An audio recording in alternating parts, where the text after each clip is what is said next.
नमस्कार, मी कीर्ती गायकवाड. स्वागत आहे आपलं आय न्यूज 28 मध्ये. चला तर मग जाणून घेऊयात महाराष्ट्रातल्या ताज्या घडामोडी. आकृती बंद रद्द करण्यात यावा म्हणून चतुर्थ श्रेणी कर्मचाऱ्यांचा आयुक्तालयावर धक मोर्चा. जव्हार रोजंदारीवर काम करणाऱ्यांनी लावली आपली उपस्थिती. महाराष्ट्र शासनाने 22 नोव्हेंबर 2022 रोजीच्या परिपत्रकाद्वारे सुधारित आकृतीबंध जाहीर केला. या आकृतीबंधामुळे आदिवासी विकास विभागातील 6114 चतुर्थ श्रेणीतील पद रद्द होणार. त्यातून 2004 पद बाह्य स्रोताद्वारे ठेकेदारामार्फत भरण्यात येणार. यांचा अर्थ 4000 पद कायमस्वरूप बंद होणार. हे कर्मचारी निवृत्ती झाले, कामावर असताना मयत झाले त्याची पदे लगेच रद्द होणार.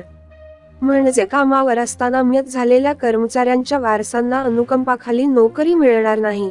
या आकृतीबंधामुळे किचन सेंटर असेल त्या प्रकल्पातील प्रत्येक आश्रमशाळेत एक चौकीदार व 4 बहुउद्देशीय कर्मचारी असे एकूण 5 कर्मचारी राहतील. तर ज्या प्रकल्पात किचन सेंटर नाही तेथील आश्रमशाळेत एक चौकीदार, 3 स्वयंपाकी व 4 बहुउद्देशीय कर्मचारी असतील.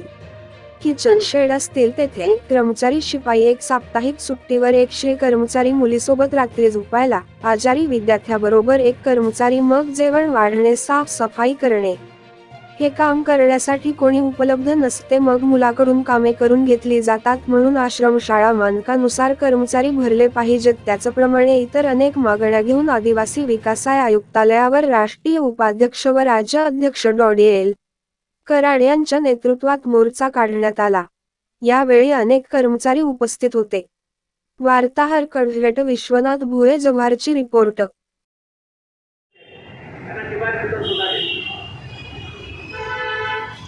आपले रोजंदारी कर्मचारी त्यांनाही काही प्रकल्पामध्ये किमान वेतन दिलं जातं.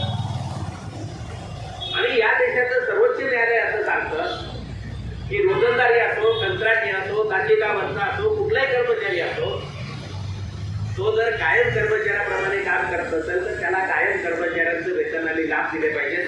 हे देशाचे सर्वोच्च न्यायालय इथं काय करतात ते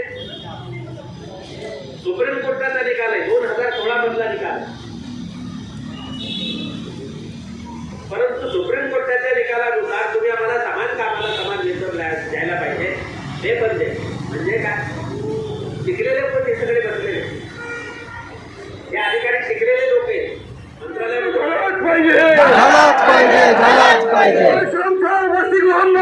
पदभरती झालीच पाहिजे.